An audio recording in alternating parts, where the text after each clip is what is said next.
하나님 말씀 같이 보도록 하겠습니다. 구약 성경 전도서 7장 15절에서 8장 1절까지입니다.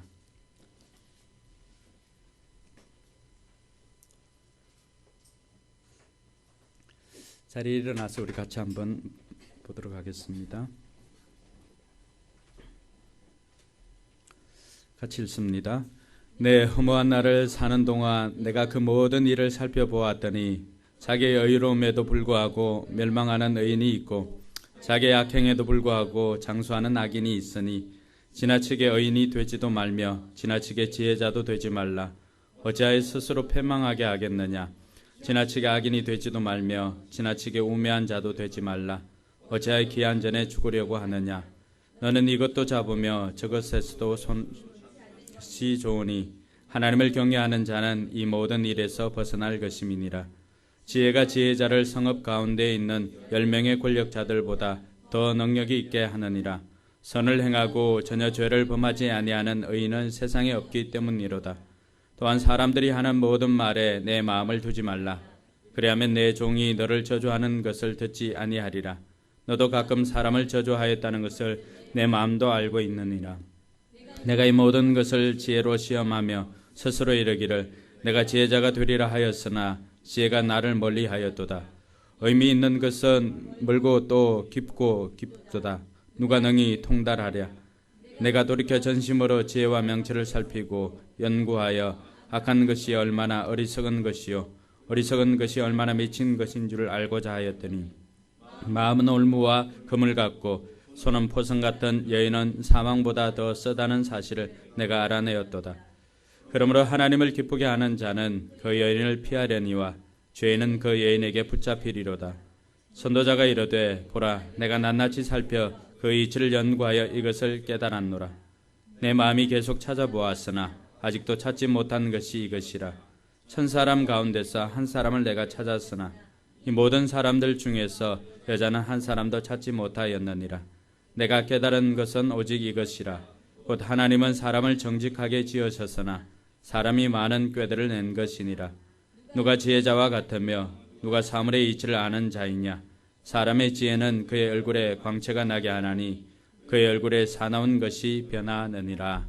아멘. 예, 앞뒤 좌우로 인사하시면서 같이 예배드리게 되어서 영광입니다. 하늘 복 많이 받으시기 바랍니다. 인사하시기 바랍니다.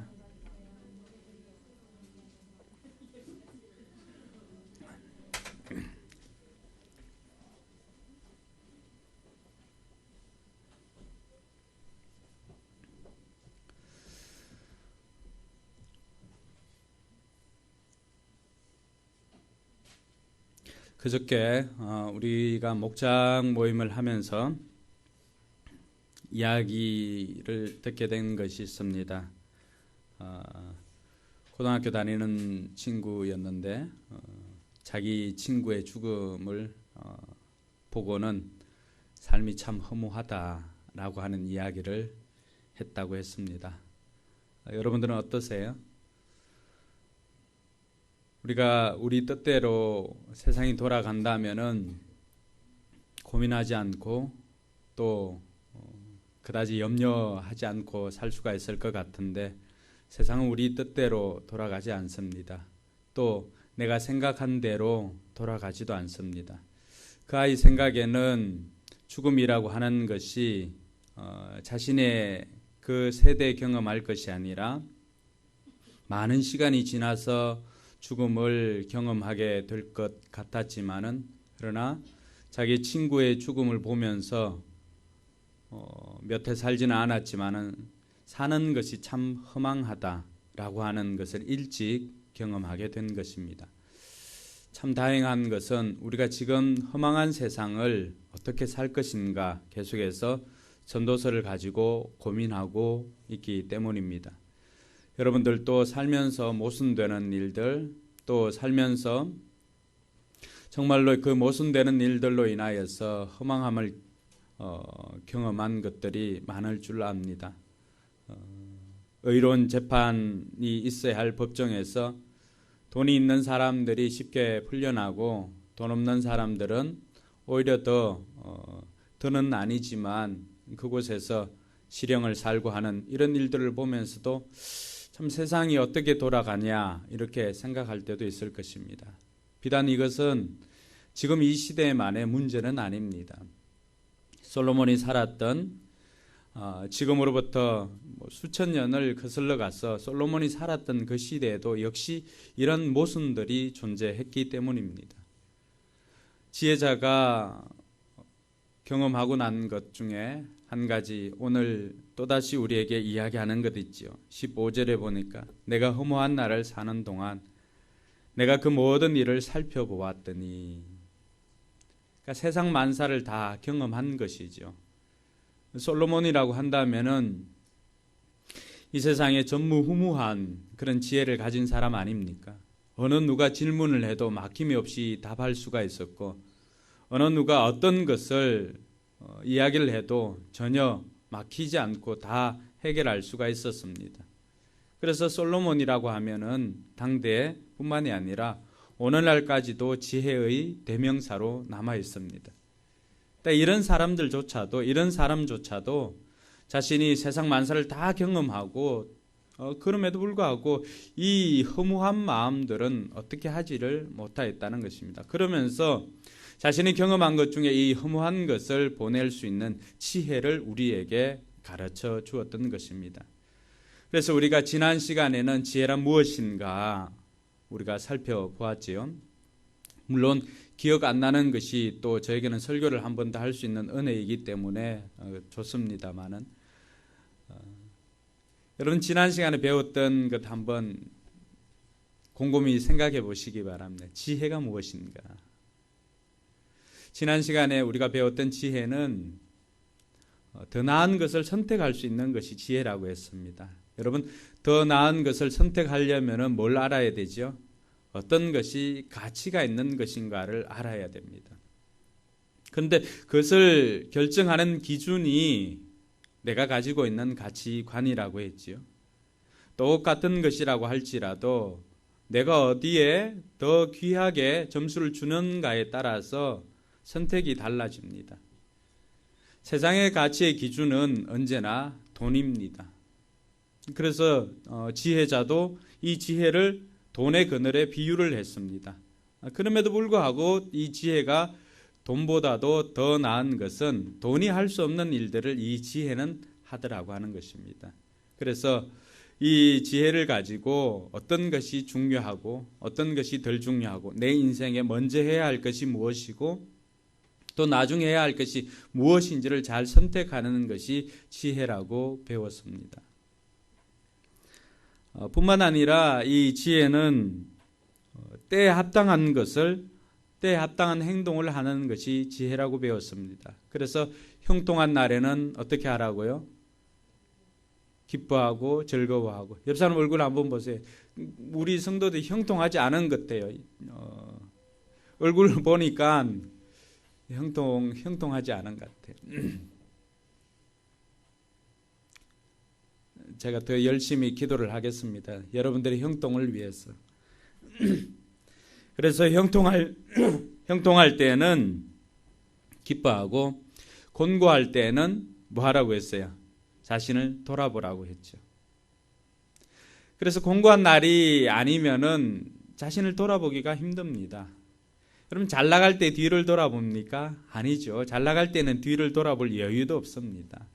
잘 나갈 때는 그 삶을 좀 누리시고 또 그 삶을 주신 하나님께 감사할 수 있어야 합니다. 그러나 곤고한 때에는 내가 왜 이렇게 삶이 곤고하지? 라고 하면서 자신의 삶을 돌아볼 필요가 있다는 것입니다. 그러면 그 상황에서 반드시 건질 것이 있습니다. 이스라엘 백성들이 광야로 나와서 그들이 광야 40년을 돌면서 경험한 것이 있습니다. 옷이 헤어지지 않고 신발이 딸지도 않고 그렇게 하면서 그들이 경험했던 것은 인생은 내 힘으로 사는 것이 아니라 결국엔 하나님을 의지하고 하나님을 믿는 믿음으로 살아야 하는 것이구나 라고 하는 그 겸손을 깨닫게 됩니다. 우리의 인생 가운데서도 개인의 삶에 공고한 날이 누구에게나 찾아옵니다. 그래서 잔치집에 가는 것보다 초상집에 가는 것이 더 낫다고 한 이유도 그것입니다. 내 얼굴에 기쁨이 넘치는 것보다 내 마음에 기쁨이 넘치는 게 더 낫다라고 했습니다. 그래서 그 공고한 날을 통하여서 자신의 삶을 돌아보면서 어디에서부터 이것이 빗나간 것인가를 돌아보고 그 자리에서 돌이키는 것이 바로 지혜라고 하는 것을 배웠습니다. 여러분 삶도 한번 돌아보시기 바랍니다. 여러분도 한때는 교회에서 신앙 꿈나무들 아니었습니까? 근데 언제부터 성경과 멀어지기 시작했고, 언제부터 믿음의 생활과 멀어지기 시작했고, 언제부터 하나님의 가치관과 멀어지기 시작하고 세상의 기준으로 나를 판단하고 세상의 기준으로 남편을 판단하고 세상의 기준으로 아내를 판단하고 세상의 기준으로 자녀들을 판단했는지, 그 언제부터인지 한번 돌아보시기 바랍니다. 돌아보고 난 다음에 거기에서 다시 시작하는 거예요. 그게 하나님께서 우리에게 주신 새로운 기회입니다. 어떻게 보면 하나님께서 우리에게 주시는 가장 큰 선물은 기회입니다. 기회. 최근에 많은 이슈를 불러일으켰던 그 남자들한테만 이슈였나요? 청춘 FC라고 하는 그런 드라마 아닌 그 예능이 있습니다. 안정환하고 이열용 감독이 축구를 하고 싶었지만은 또 운동을 시작했지만은 부상이나 아니면은 가정의 일, 여러 가지 일들 때문에 계속해서 축구를 하지 못했던, 축구를 포기하고 일상에서 법대를 다니고 또 아버지 양식하는데 돕고 하는 그 삶의 현장에 있는 아이들을 다 모집을 했습니다. 그리고는 선발 그 테스트를 하고 거기에서 테스트를 받고 통과한 아이들을 데리고 팀을 꾸려가지고 청춘 FC라고 하는 팀을 꾸려서 이렇게 했습니다. 그 아이들이 벨기에에 가서 전지훈련도 하고 새로운 기회를 준 거죠. 새로운 기회를. 그 아이들이 제일 안타까워하는 것은 다른 게 아니에요. 부상이나 이런 거예요. 부상당하면 어떤 거예요? 모처럼 얻었던 기회를 어떻게 보면 영영 놓칠 수도 있는 그런 것일 수도 있어요. 그래서 이 미생이라고 하는 그런 단어를 씁니다. 완성되지 않는 이 미생인 그 축구 선수들을 다시금 기회를 준 것에 많은 사람들이 공감을 합니다. 여러분, 기회를 다시 얻는다는 것 얼마나 큰 선물입니까? 여러분, 하나님께서 여러분들의 기회를 주신다면은 언제로 돌아가고 싶으세요? 조선옥 집사님, 언제로 돌아가고 싶으세요?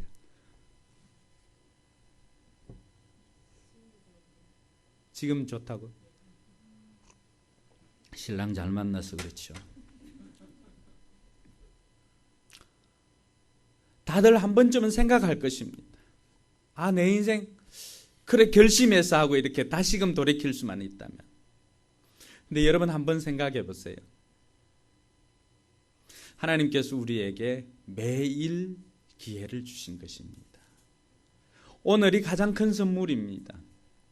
그래서 오늘이라고 하는 단어, 현재라고 하는 단어와 선물이라고 하는 단어가 동일하지 않습니까? 그래서 하나님께서 오늘을 다시금 우리에게 너 한번 제대로 살아봐라 라고 기회를 주신 거예요. 어젯밤에 여러분들이 주무실 때 이 같은 인생 다시 살기 싫어 라고 하면은 여러분의 마음 소원대로라면 어떻게 하면 돼요? 하나님이 여러분 주무실 때 그냥 여러분 마음 소원대로 그냥 이쪽 자던 사람을 옮겨서 천국으로 이렇게 데리고 가면 끝. 근데 그렇지 않고 오늘 여러분 눈을 뜨게 한 이유는 뭘까요? 어제 후회하면서 마무리했던 그 삶, 오늘 정말 제대로 한번 살아보라고 하는 것입니다. 어제는 보니까 그 청춘 FC팀이 서울 FC하고 K리그 클래식 중에서도 뭐 아주 상위권에 있는 팀하고 시합을 했어요. 그런데 이 안정환 감독이 이열용하고 이렇게 같이 이야기하면서 저들이 센 것은 당연하다. 저들이 분명히 모든 기술이나 어떤 면에서는 다 우리보다도 뛰어나지만은 선수들에게 한마디 딱 했습니다. 후회하지 않는 경기를 해라. 여러분, 세상이 우리가 살아갈 만큼 그렇게 녹록하지가 않습니다. 이미 여러분 다 경험해 보셨잖아요. 그러면 세상이 우리보다도 더 강력하고 세다는 것을 인정하고 우리가 이 세상을 대적할 때 우리에게 있어야 할 것이 뭡니까? 주어진 오늘 하루 후회 없이 사는 것입니다. 할렐루야. 그래서 여러분들이 그 후회가 있으니까 하나님께서 매일매일, 근데 이것이 언제까지 주어질지는 아무도 몰라요. 그죠? 고등학교 친구가 세상을 떠나는 것도 마찬가지잖아요. 계속해서 오늘이라고 하는 기회가 주어질 것 같지만은 내가 주어진 오늘 하루 최선을 다하여 살지 않는다면 이 오늘이라고 하는 시간은 다음에 또다시 부여된다는 것은 아무도 장담하지 못합니다. 왜냐하면 내일은 내 시간이 아니기 때문입니다. 사랑하는 성도 여러분, 주어진 오늘 하루는 하나님께서 내게 주신 선물입니다. 원망하며 짜증내며 힘들어하며 아침을 일어났다면은 그 마음 고치시고, 하나님께서 오늘 또 나로 하여금 후회 없는 인생을 살라고 이 하루를 선물로 주셨구나 감사하면서 하루를 시작하는 저와 여러분들 되기를 주님의 이름으로 축원합니다. 옆사는 그렇게 축복해 줍시다. 하나님께서 오늘을 선물로 주셨습니다. 네. 그렇게 선물을 여러분 다 받고 있습니다. 선물 받으니 좋지요. 전도자가 그런 모순된 삶을 보고는 느꼈던 것이 뭡니까? 의로움에도 불구하고 멸망하는 의인이 있고, 악인임에도 불구하고 또 죽지 않고 잘 나가는 악인들도 있다는 거예요. 여러분 어떻습니까? 여러분들도 그렇게 경험하지 않았습니까? 여러분 마음에 아니 저 사람은 교회도 나가지 않고 정말로 일찍 데리고 가도 아무런 원망할 사람도 없을 것 같은데 오히려 저 사람은 더 저렇게 잘 나가고 나는 왜 이렇게 살까? 나는 믿는다고 하는데도 왜 이렇게 살까? 여러분 그런 경험 없으세요? 전도자도 그런 걸 경험한 거예요. 의인들이 의로움에도 불구하고 멸망하는 의인이 있더라고 하는 거예요. 근데 이 멸망은 영원한 멸망은 아닙니다. 전도자가 보았을 때 그 당시에 멸망이죠. 근데 악행에도 불구하고 장수하는 악인이 있더라고 하는 거예요. 이것은 비단 솔로몬만의 문제가 아니었고 하박국 선지자가 하박국에서도 동일한 고민을 합니다. 하박국 1장 2절에서 4절을 보면은 그게 보면은 하박국 선지자가 이런 고민을 합니다. 같이 읽습니다. 여호와여 내가 부르짖어도 주께서 듣지 아니하시니 어느 때까지리이까? 내가 강포로 말미암아 외쳐도 주께서 구원하지 아니하시나이다. 어찌하여 내게 죄악을 보게 하시며 패역을 눈으로 보게 하시나이까? 겁탈과 강포가 내 앞에 있고 변론과 분쟁이 일어났나이다. 이러므로 율법이 해이하고 정의가 전혀 시행되지 못하오니 이는 악인이 의인을 애워쌌으므로 정의가 높게 굳게 행하여 짐이니이다.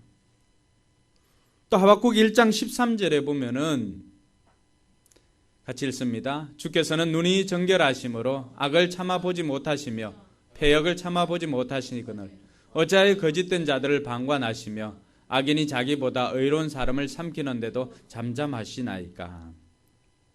솔로몬만의 문제가 아니라 하박국 선지자도 동일한 고민을 했습니다. 하박국 선지자가 했던 고민은 이것이에요. 하나님 왜 내가 기도하는데 듣지 않으세요? 하나님 왜 악인은 저렇게 잘 나가는데도 악을 미워하시는 하나님께서는 저들을 벌하지 않고 그대로 두십니까? 그리고 의로운 사람들이 악인에게 삼킴을 받는데도 어떻게 잠잠하십니까? 하나님 진짜 의를 사랑하고 하나님 의로우신 분 맞으세요?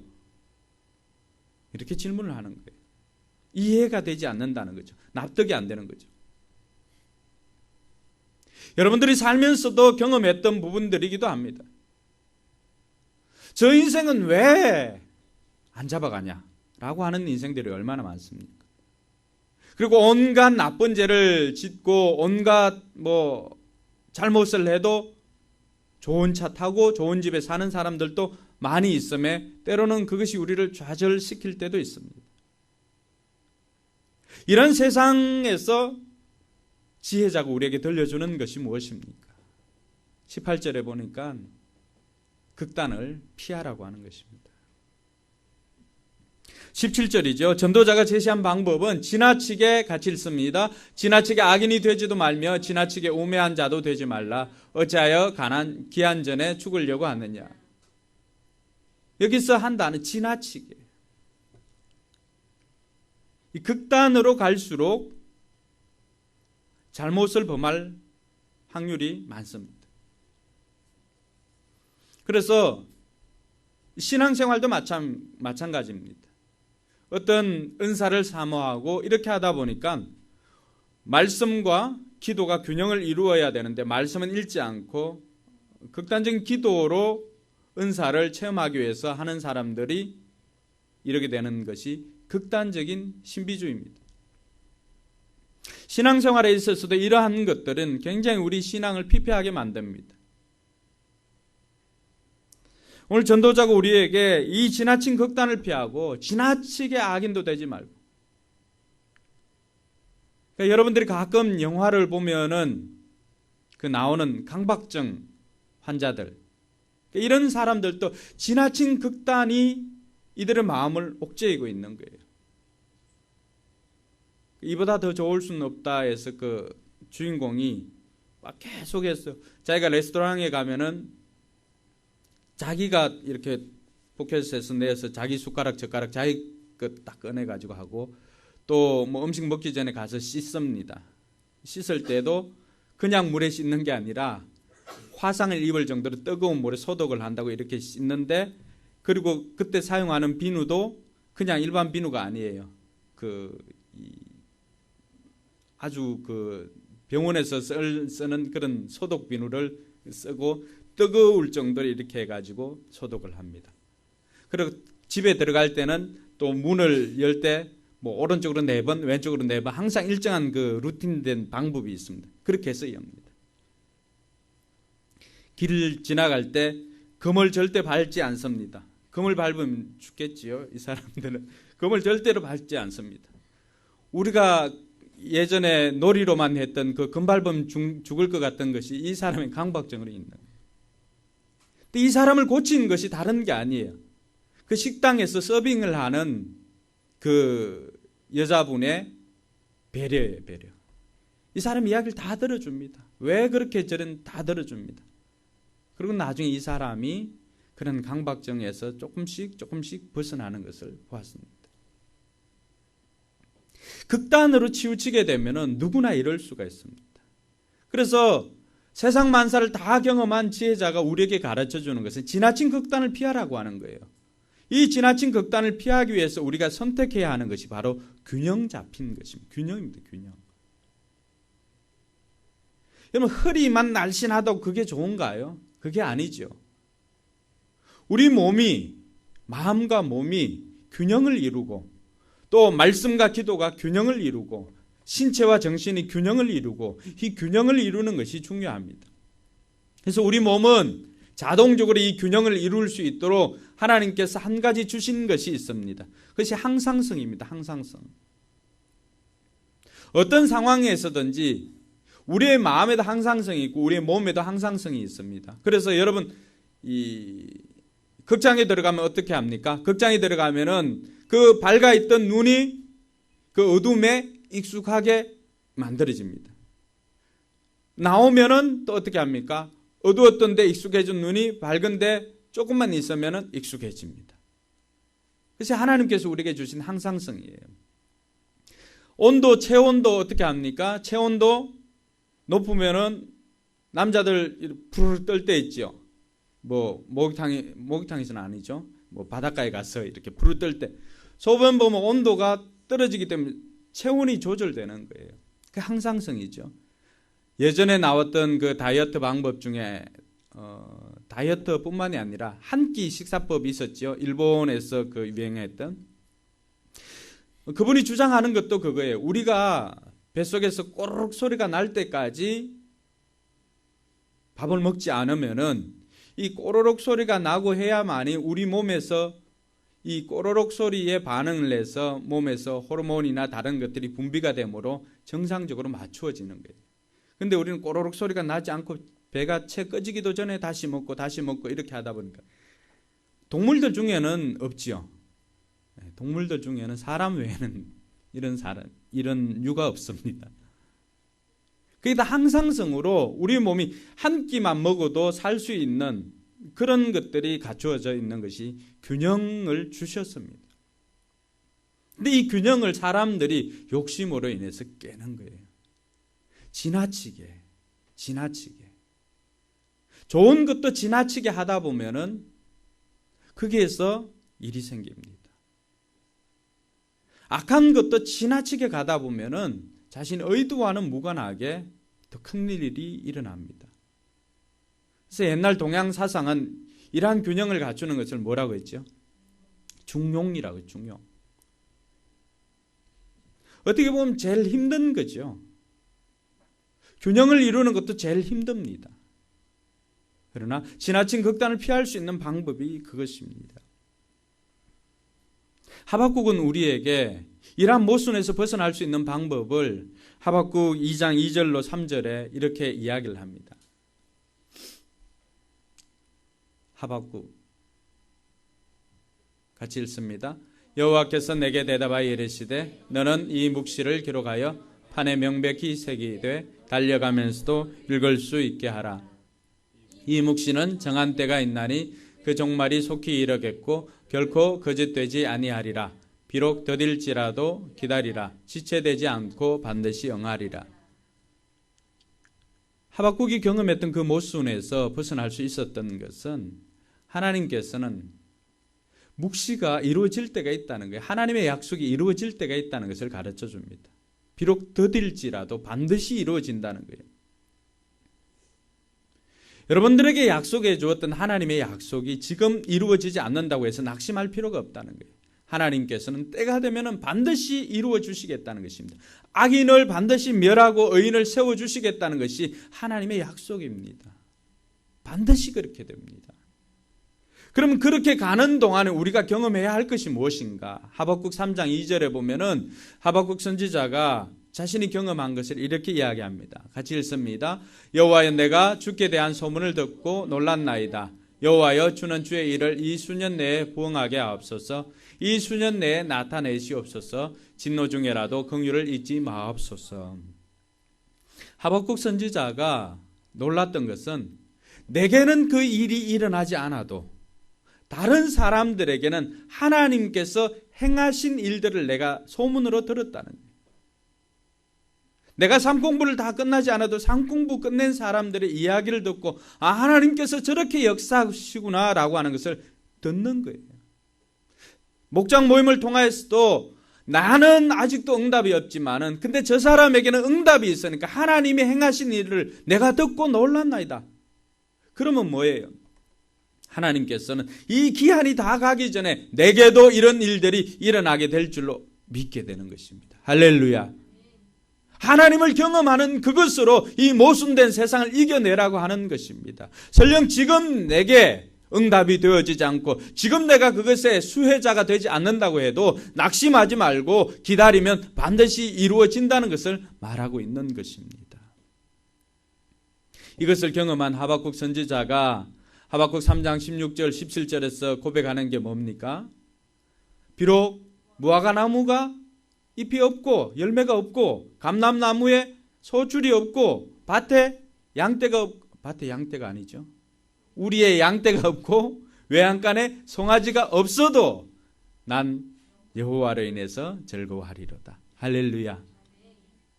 지금 당장 아무것도 없어요. 지금 없어요. 지금 내가 기대하는 만큼 그렇게 넉넉하지가 않고 풍성하지가 않고 또 내가 원하는 그런 배우자 만나지도 못했고 내가 꿈꾸는 그런 이상형의 친구를 만나지도 못했어요. 아무것도 없어요. 이루어 놓은 것도 없고. 세상의 기준으로 보면은 뭐예요? 절망, 원망, 탄식, 염려, 근심, 걱정, 불안, 모든 이러한 것들이 우리를 붙잡을 만한 그런 상황이라도 저걸 경험하니까 어떻게 됩니까? 하나님 행하신 일들을 내가 들으니까 비록 지금은 없지만은 그러나 하나님께서는 나를 높은 곳으로 세워주실 것이라고 하는 확신을 가지게 된 것입니다. 할렐루야. 그래서 의인은 믿음으로 말미암아 살리라고 말한 것입니다. 비록 아무것도 없어도 난 구원의 하나님으로 인해서 즐거워하리로다. 3장 17절에 보면 그가 나를 높은 곳에 사슴처럼 높은 곳에 다니게 하시리로다. 할렐루야. 반드시 여러분의 인생이 그렇게 될 줄로 믿습니다. 또 그렇게 되기를 축복합니다. 이것이 선지자가 깨달았던 것입니다. 솔로몬이 깨달은 것뿐만이 아니라 하박국 선지자가 깨달았던 것입니다. 오늘 지혜자는 지혜의 능력을 어떻게 이야기합니까? 열성업의 권력자들보다도 이 지혜가 훨씬 낫다고 합니다. 왜냐하면 권력자들도 건져내지 못한 것이 있는데 19절에 보니까 권력자들도 그 손에서 건져내지 못한 것이 있는데 지혜는 우리를 건져내더라고 하는 것입니다. 그래서 이 지혜가 이처럼 능력이 있고 지혜가 모든 것들보다도 뛰어난데 그러면 지혜자는 누구인가? 우리가 지난 시간에도 지혜에 대해서 배웠고 이번 시간에는 그럼 지혜자는 누구인가? 이런 모순된 상황에서 그리고 여인들이 유혹하는 그런 상황에서 지혜자가 어떤 사람인가를 살펴보기를 원합니다. 그 지혜자는 첫 번째는 하나님을 경외하는 사람이 지혜자입니다. 여러분 18절에 보니까 이런 모순된 상황 같이 한번 읽어볼까요? 너는 이것도 잡으며 저것에서도 내 손을 놓지 않은 것이 좋으니 하나님을 경외하는 자는 이 모든 일에서 할렐루야. 이 모든 일이 어떤 일이에요? 모순된 일이죠. 모순된 일. 내가 생각했을 때 정상적이지 않은 일. 이런 모순에서 벗어날 수 있는 길이 있다는데 뭐예요? 하나님을 경외하는 것입니다. 그래서 잠언 9장 10절에는 여호와를 경외하는 것이 지혜의 근본이라. 할렐루야. 거룩하신 자를 아는 것이 명철이라 그래요. 제가 우리 다음 세대를 위해서 여러분의 자녀들을 위해서 기도할 때도 지혜와 명철이 있게 해달라고 하는데 잠언을 썼던 이 전도자가 우리에게 가르쳐 줍니다. 지혜가 뭐고 명철이 뭔지. 지혜는 여호와를 경외하는 것이 지혜의 근본이고 거룩한 자를 아는 것이 명철이라 그래요. 결국에는 무슨 뜻이죠? 하나님을 아는 것이, 하나님을 높이는 것이 그것이 지혜고 명철이라고 하는 것입니다. 할렐루야. 그것 알면 어떻게 돼요? 그거 경험하게 되면 어떻게 돼요? 하박국 선지자처럼 노래할 수 있는 것입니다. 주님께서 행하신 그 일을 내가 들었는데 주님께서 내 인생도 수년 내에 부흥하시게 될 줄로 믿는다는 것입니다. 할렐루야. 그래서 하나님을 경외하는 사람들은 내가 아니라 하나님께서 우리를 그 어려움 가운데서 구원해 주시고 우리를 건져내시고 하나님을 두려워할 줄 알면은 어떻습니까? 함부로 살 수가 없지요. 내 눈에 보이지는 않지만 지금도 살아 역사하시는 그 하나님 앞에 하나님을 경외하며 살 때는 콜함되어 그럼 우리의 삶이 함부로 살 수가 없습니다. 여러분 아버지가 너무 무서워도 다르지만 아버지가 무서운 집에서 자라난 사람들 있지 않습니까? 아버지가 통금 시간 9시 이렇게 하면 어떻게 합니까? 좀 사고 치려고 해도 웬만하면은 9시 전엔 들어가려고 하죠. 그때는 그 아버지는 두려운 존재이기 때문에. 하나님을 경외한다라고 하는 것은 아버지의 타의에 의해서 그런 것이 아니라 내 스스로 자유의지를 통해서 하나님을 공경하고 하나님을 두려워하기 때문에 하나님을 존경하기 때문에 내 스스로 약속을 지키는 거예요. 이것은 하나님을 무서워서가 아니라 하나님을 사랑하기에. 그렇게 하나님을 경외하는 자가 바로 지혜로운 자라고 하는 것입니다. 할렐루야. 저는 여러분 모두가 하나님을 경외함으로 말미암아서 지혜 있는 자가 되길 주님의 이름으로 축원합니다. 둘째로 지혜 있는 자는 하나님을 기쁘시게 하는 자가 지혜 있는 자입니다. 오늘 26절에 보니까 여인의 올무에서 벗어나는 방법을 이야기합니다. 같이 읽습니다. 마음은 올무와 금을 갖고 손은 포성 같은 여인은 사망보다 더 쓰다는 사실을 내가 알아내었도다. 그러므로 하나님을 기쁘게 하는 자는 그 여인을 피하려니와 죄인은 그 여인에게서 붙잡히리로다. 다른 사람이면 몰라도 솔로몬이 이런 말을 하니까 이해가 되네요. 수많은 후궁들의 첩에 얼마나 많은 사람들이 있었겠습니까? 그 사람들 이름은 다 기억했나 모르겠어요.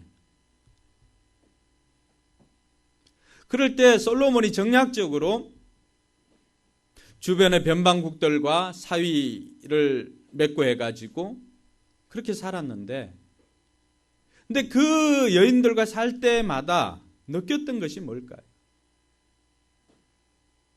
여인들이 옳은 마음으로 남편을 도우려고 또 남편을 세우려고 하는 것보다도 그 마음속엔 다 계략들이 있더라고 하는 거예요. 그래서 그 여인에게 붙잡히는 것이 마음은 올무, 마치 이 덫과 같다라고 하는 것이죠. 손은 포성과 같고, 포성 뭐예요? 죄수들을 이렇게 묶고 가는 거, 포성줄. 누구에게 사로잡히는 게? 여인에게 사로잡히는 게. 남자들은 이런 여인에게 사로잡히지 않기 위해서, 여인들은 자기가 이런 여인이 되지 않기 위해서 이 말씀을 드려야 됩니다. 제일 무서운 것이 이런 여인들이 빠지는 거예요. 근데 이런 여인에게 빠지지 않는 방법이 뭐라고 이야기를 합니까? 그러므로 하나님을 기쁘게 하는 자는 그 여인을 피하려니와, 죄인은 그 여인에게 붙잡혀서 계속해서 그 여자의 치마폭 속에 쌓여서 살 수밖에 없음을 이야기를 합니다. 자신의 경험에서 나오는 것이죠. 원하기는 우리 교회 자매분들은 남편을 성공시키는, 또 남편을 세워주는 돕는 배필의 역할을 잘 감당하기를 주님의 이름으로 축복합니다. 여러분들이 더 똑똑한 거예요. 재료가 다르잖아요. 일단 남자들은 1차적인 생산물이, 여러분들은 가공품이잖아요. 남자에게서 뼈를 추출해가지고 하는 건 가공품이잖아요. 그러니까 차원이 다르죠. 남자들도 인정을 해야 돼. 여인이 더 똑똑해요. 근데 그 똑똑함으로 남편의 잘잘못을 판단하고 뭐 바가지 끌고 이런 데 사용하지 말라는 거예요. 왜 여러분들이 그 똑똑함 좋겠어요? 그 똑똑함으로 남편 바가지 끌는 게 아니라 그 똑똑함으로 남편을 세우라고 하는 것입니다. 할렐루야. 여러분들이 세우지 않으면 누가 세워줄까요? 술집에서 다 세워줍니다. 술집에서. 여러분들은 남편의 말에 귀를 기울이지 않을 때 술집에서는 맞장구 쳐가면서 그 부장놈 죽일 놈 이렇게 해가면서 맞장구 쳐가면서 해주니까 기가 살지요. 여러분 같으면은 기가 사는 대로 가겠습니까? 기가 죽는 대로 가겠습니까? 남편을 바깥으로 내모는 것은 여러분의 몫입니다.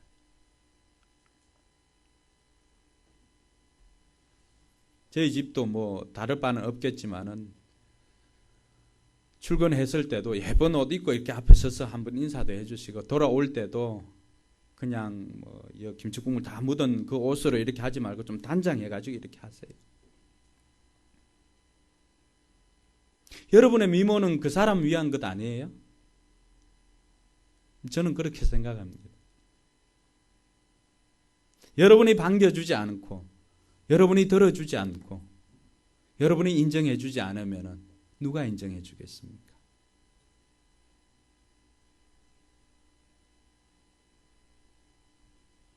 사람은 자기가 인정해주는 곳으로 갑니다. 원하기는 교회에 오는 준비만큼이나 여러분 남편 맞을 준비를 교회 올 때 준비하는 남편 맞을 준비를 할 수 있기를 바랍니다. 오늘 지혜자가 우리에게 가르쳐 주는 것은 거기에서 벗어날 수 있는 길은 하나님을 기쁘시게 하는 것이라고 말합니다. 갈라디아 1장 10절에 보면은 내가 이제 사람을 좋게 하랴 하나님께 좋게 하랴. 같이 읽어볼까요? 이제 내가 사람들에게 좋게 하랴 하나님께 좋게 하랴. 사람들에게 기쁨을 구하랴 내가 지금까지 사람들의 기쁨을 구하였다면 그리스도의 종이 아니니라. 사도 바울은 일찍이 자신이 이런 모순에서 또 이런 것에서 벗어날 방법을 우리에게 가르쳐 주는데 그것은 하나님을 기쁘시게 하는 것이라고 했습니다. 지혜자도 예외는 아니었습니다.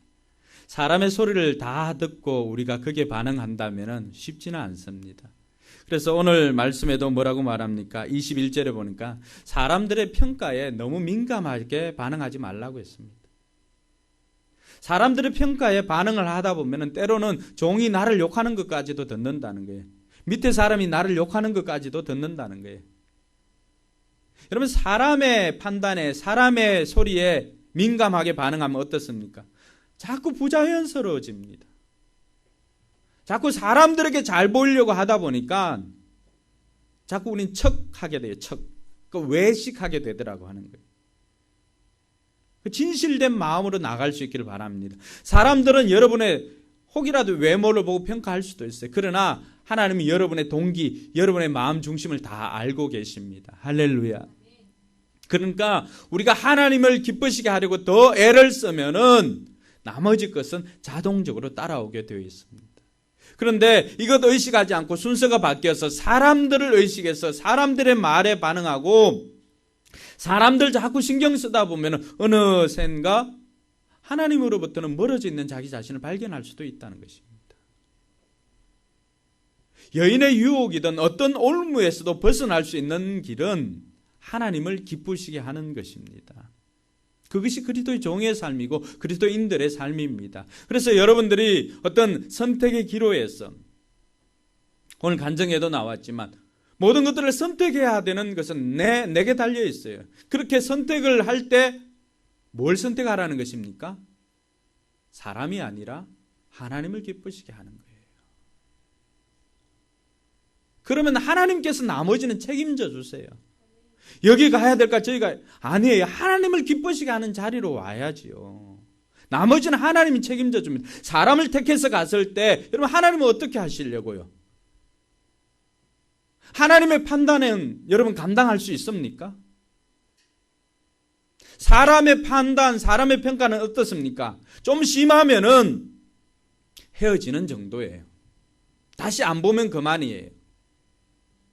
하나님은 어떻습니까? 하나님 다시 안 보고 여러분 자신 있게 살 수 있겠어요? 사람이 이 땅의 생애로 다 관계가 끝납니다.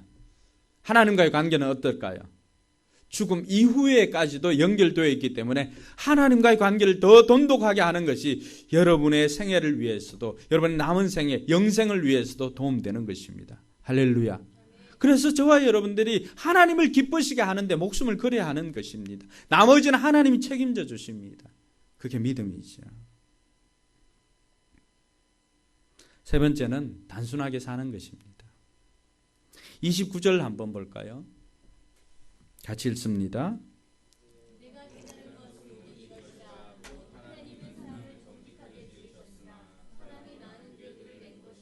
네. 하나님은 사람을 단순하게 만들었습니다. 남자들 정말 단순하죠. 1차원적인 인생이라서 그렇습니다. 여러분들 이해를 해주세요. 뭐 흙에서 난 제품이 뭐 특별나겠어요? 여자들은 조금은 복잡해요. 그 언어 자체를 그대로 이해를 못하겠어요. 옷이 없다고 했는데 옷은 천지 삐까리인데 옷이 없다. 그 언어 자체를 그대로 액면 그대로는 이해를 못하겠어요. 조금은 복잡한 것 같아요. 우리 눈에는 옷이 그렇게 많은데 입을 옷이 없다. 지금 입고 있는 것도 옷인데 하여튼 그래요. 근데 하나님께서 우리를 만들 때는 단순하게 만들었어요. 이게 지혜자가 세상 만사를 다 살아보고 난 다음에 결론이잖아요. 내가 깨달은 것은 오직 이것이라. 곧 하나님은 사람을 정직하게 지으셨으나 공동 번역이나 또 새 번역 보면 단순하게 지었다 그래요. 단순하게. 사람이 많은 꾀들을 낸 것이라. 제 어릴 때 별명이 참 후회가 됩니다. 이 말씀을 듣고. 제 어릴 때 별명이 꾀돌이였어요. 꾀돌이. 얼마나 꾀를 많이 냈겠습니까? 그 작은 덩치로 큰 애들을 이기려면 얼마나 꾀를 많이 내야 했겠습니까? 오늘 우리의 삶이 복잡하다. 그러면 하나님으로부터는 멀어져 있는 거예요. 때로는 잠이 안 올 때도 있죠. 내 삶이 왜 복잡하겠어요? 하나님의 방법에서 멀어진 거예요. 우리가 신약교회 회복이라고 하는데 신약교회 회복은 다른 게 아니에요. 성경이 하라고 하면 하고 성경이 하지 말라고 하면 하지 않는 거예요. 그와 같은 단순함이 없어요. 하나님께서 우리에게 명령하실 때 복잡하게 이렇게 명령하실까요? 그러면 지키지도 못하고 이해도 못하는데 그럼 변명거리라가 또 있잖아요. 그러니까 하나님께서는 단순하게 하는 거예요. 주 너의 하나님을 사랑하라. 내 이웃을 내 몸과 같이 사랑하라. 단순해요. 그래서 성경도 압축시켜 놓으니까 10계명, 또 요약해 놓으니까 그 하나님 사랑, 이웃 사랑. 단순해요. 앞으로 여러분들이 선택할 때 복잡하게 생각하지 말고 성경이 하라고 하면 그대로 하십시오. 성경이 보정하고 성령님께서 보정해 주시잖아요. 하나님께서 보정해 주시고 이미 성경 속에 있는 수많은 위인들이 보정해 주지 않습니까? 또 다른 연대 보정이 필요합니까? 하지 말라고 하는 것 안 하면 됩니다. 그 많은 믿음의 형제들이 또 믿음의 자매들도 마찬가지예요. 결혼 정년기가 되면은 많은 고민을 합니다. 고민하는 건 뭐예요? 믿음의 형제들 중에는 쓸만한 인생들이 별로 없는 것 같고, 근데 선 도로는 거 보면은 뭐 대기업에서 도로긴 도로는데 신앙생활은 하지 않고, 그러니까 고민된다는 거예요.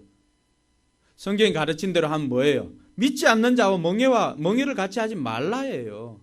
그때 당시는 좋을 것 같지만 어때요? 나중에는 피눈물 나죠. 우리 청년들 잘 들어야 돼요. 우리 학생들도 잘 들어야 돼요. 성경이 하라고 하면 하면 돼요.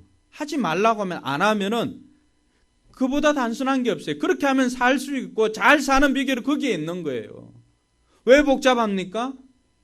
원칙대로 하지 않으려고 자꾸 뭔가 꼼수가 없는가, 뭔가 없는가 그걸 살피는 거예요. 뭔가 없어요. 그러니까 성경대로 하라고 하면 하고 하지 말라고 하면 안 하는 게 제일 좋습니다. 여러분 자녀 키울 때 누가 제일 좋아요? 시킨 대로 하는 애들이 제일 좋잖아요. 그렇다고 해서 그 아이들 창의성이 없어집니까? 그걸 말살하도록 여러분들이 그 아이들을 주입식 교육시킵니까? 그게 아니잖아요. 여러분들이 살아보니까 그게 좋으니까 이렇게 하라고 하는 거예요. 근데 그 아이들은 뭐예요? 자기네들 사는 게 다 한 줄 알아요. 미안하지만 여러분들보다도 여러분 세대 전에 있는 부모님들 이미 다 경험했어요. 여러분들 이제 뭐 오빠 부대 때문에 이렇게 하지만 이미 다 여러분 부모님들은 그 전 세대 다 경험한 거예요. 여러분들만 뭐 친구 때문에 죽고 사네. 아니에요. 우리 중에도 여기에 혈서 여기 손가락 깨물어가 피내고 뭐 우정 사랑 이렇게 적은 사람 얼마나 많아요. 그것도 모자라서 여기에 또 뭐 정의 뭐 사랑 이렇게 하트 표시 문신 이제 여러분 새긴 사람도 있지만 옛날 이미 다 사람들 여기에 뭐 하트 새기고 희 뭐 영 이렇게 적어놓은 사람 얼마나 많습니까? 여러분 이제 다 세상이 마침 자기 것처럼 우리 부모님들은 몰라. 아니에요. 이미 오래전에 다 경험했어요. 경험해보고 난 다음에 여러분들이 시키는 거예요. 전도자는 어때요? 전도자 다 경험해봤잖아요. 우리는 돈이 없어서 경험해 보지 못한 것도 전도자는 돈이 있어서 다 경험해 봤잖아요. 우리는 지혜가 없어서 경험하지 못할 것도 지혜가 있어서 미친 것이 뭔지도 경험해 보고 웃음이 뭔지도 다 해봤잖아요. 해보고 난 다음에 우리에게 가르쳐 주는 건 뭐예요? 단순하게 살아라는 거예요. 그게 선교사적인 삶이고 그게 전도자적인 삶이에요. 나그네 인생이잖아요. 여러분 여행 가방 챙길 때 제가 늘 그래요. 학교 갈 때 뭐 도서관에 갈 때 책이 얼마나 많은지 몰라요. 근데 가면 막상 다 안 읽어요. 여행지에 가려고 할 때 어떻습니까? 이틀을 가는데 뭐 옷이 4벌 5벌이고 속옷이 뭐 4벌 3벌 돼. 갈 때는 마음이 어때요? 이것도 있고 이거는 이런 상황에서 있고 이건 저런 상황에서 막상 가보니까 어떠세요? 입고 있는 그대로 입고 자고 TV 잤다가 일어났다가 또 그렇지 않던가요? 나그네의 삶은 의외로 단순합니다. 내 집이 아니기 때문에. 이곳이 우리가 영원히 살 곳이 아닙니다. 영원히 살아야 할 곳은 천국에서 영원히 사는 것입니다. 나그네 인생이에요. 최소한 우리의 삶을 지금 당장이라도 옮기라고 하면 옮길 수 있을 정도로 단순하게 살 수 있기를 바랍니다. 사람들이 왜 세상을 못 떠납니까? 왜 눈을 감지 못하지요? 미련도 있지만 해결하지 못한 것들이 있기 때문에 그래요. 그럴 때 부모님들 편안히 보내주는 게 뭐예요? 다 해결했으니까 편안히 가시라고. 그 눈을 감겨드리는 거예요. 저와 여러분들의 삶이 더 단순해질 수 있기를 주님의 이름 축원합니다. 선택할 때 고민하지 마십시오. 이미 답은 나와 있어요. 내가 순종하느냐 순종하지 않느냐 그게 문제지 답은 다 나와 있어요. 하라고 하는 거 하고 하지 말라고 하는 거 하지 않으면 됩니다. 마지막으로 살펴볼 것이 오늘은 한 장을 넘어가서 8장 1절에서 가지고 왔어요. 그게 전도자의 결론이에요. 8장 1절 같이 한번 읽어볼까요? 시작.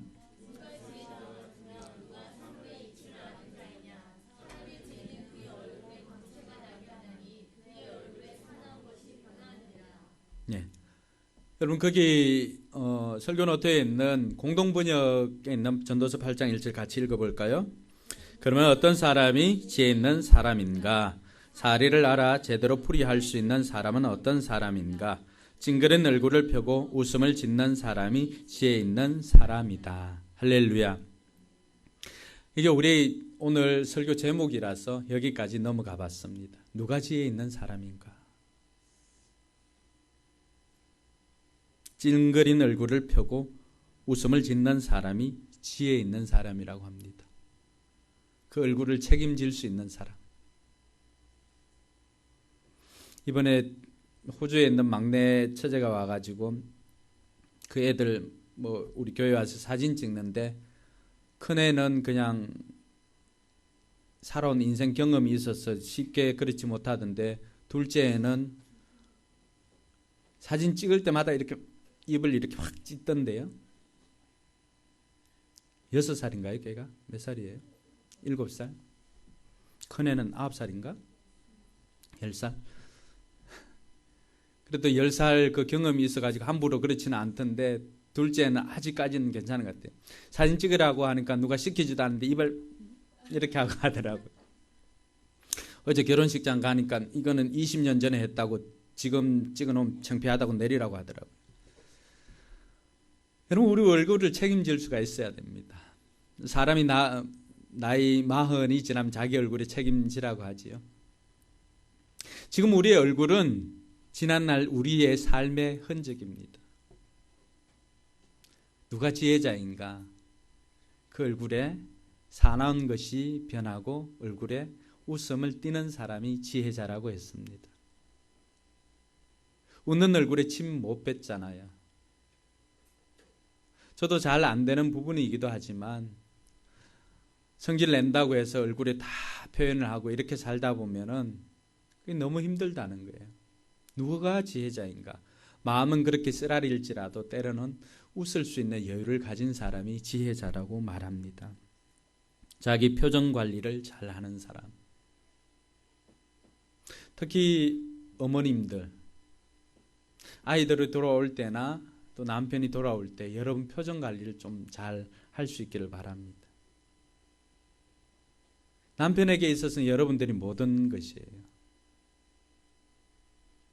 남편이 퇴근하고 집에 들어옵니다. 아내가 보이지 않아요. 남편이 애들에게 묻습니다. 다 어디 갔노? 여기 있는 애들은 뭐예요? 다 어디 갔노? 합니다. 남편은 그게 아내가 다 해요. 여러분들이 웃고 있으면은 가정이 화목해집니다. 여러분들이 찡그린 채로 있으면은 들어온 사람도 아이들도 여러분 눈치를 살핍니다. 자기 표정을 관리하시기 바랍니다. 여러분들이 웃으면 제가 다음에 한번 칼럼을 쓸게요. 아내의 미소가 남편의 연봉을 올린다. 제 글이 아니에요. 제가 어디 보니까 그게 있더라고요. 그렇게 미소를 본 사람 자신감이 넘칩니다. 아이들도 마찬가지죠. 늘 아내가 우거지상으로 있으면 어떻게 될까요? 와서 웃지를 못합니다. 왜요? 엄마가 저기 앞인데 어떤 폭탄이 날아올지 모른대요. 이미 그 아이들은 삶의 비결을 다 깨달은 아이들이죠. 그러니까 가정을 살리는 것은 여러분의 미소입니다. 좀 더 좋다면 좀 더 호탕하게 웃는 것이죠. 여러분 웃기만 해도 분위기 완전 달라질걸요. 이번 한 주 그렇게 한번 살아보시기 바랍니다. 근데 우리 성도들이 대부분 또 워킹맘들이야. 나가서 또 피곤해. 들어와서 이렇게 미소 지으려고 해도 근육이 힘이 없어. 남편이 올 가을에는 아내 보약을 한 채 해주시기 바랍니다. 웃을 수 있도록. 오늘 여기 나오지 않는 남편도 있죠. 가서 좀 전해주세요. 우리 목사님이 아내가 웃을 수 있도록 보약 한 채 해주라고. 나 보약 한 채 해달라고. 여러분 다른 사람 먹이는 것보다 남편 먹이가 뭐 저런 것보다 여러분 먹고 힘내는 게 제일 낫습니다. 그게 가장 확실한 가정을 키우는 방법입니다. 왜냐하면 여러분의 얼굴 기상도가 가정의 기상도입니다. 여러분의 얼굴에 미소가 퍼지면은 여러분 가정의 경제도 펴질 것입니다. 할렐루야. 지혜자의 삶이었어요. 이번 한 주간 누가 지혜자인가? 이 네 가지를 실천하는 여러분들이 지혜자입니다. 할렐루야. 옆 사람 그렇게 축복해 줍시다. 지혜자로 삽시다.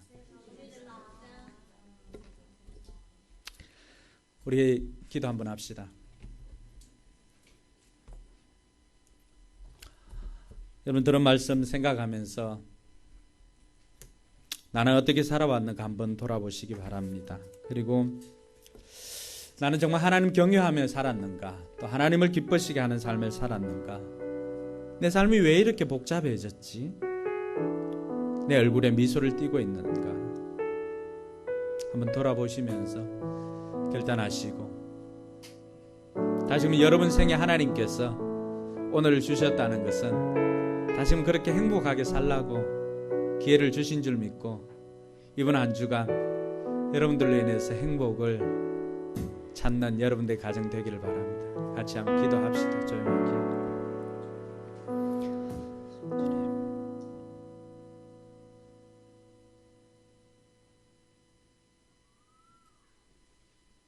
연주를 조금 하면 좋을 것 같아요.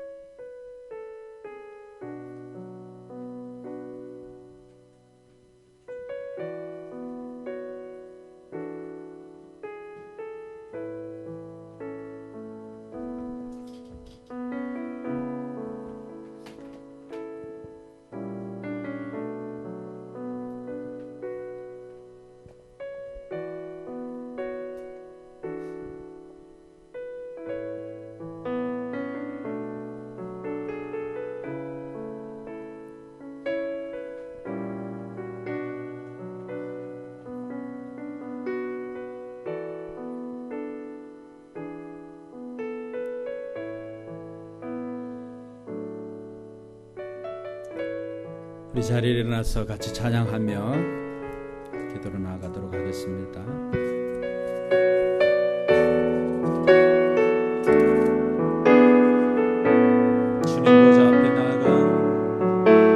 주님 보좌 앞에 나아가 참된 안식과 기쁨 나누리겠네.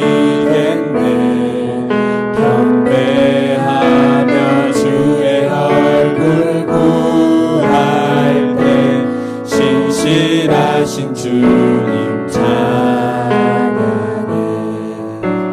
신실하신 하나님, 신실하신 주,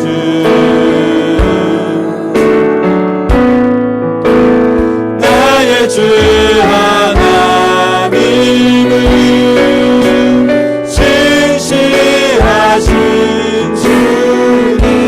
기도 들으시는 하나님,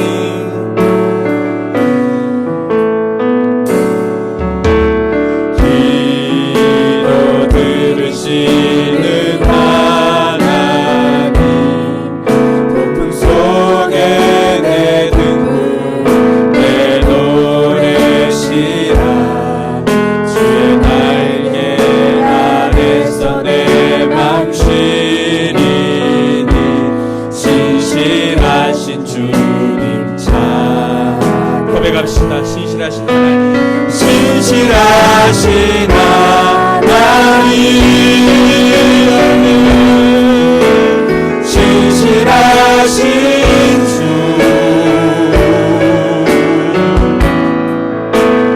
나의 주 하나님은 신실하신, 여러분의 기도를 들으시는 신실하신 하나님, 신실하신 하나님, 신실하신 주,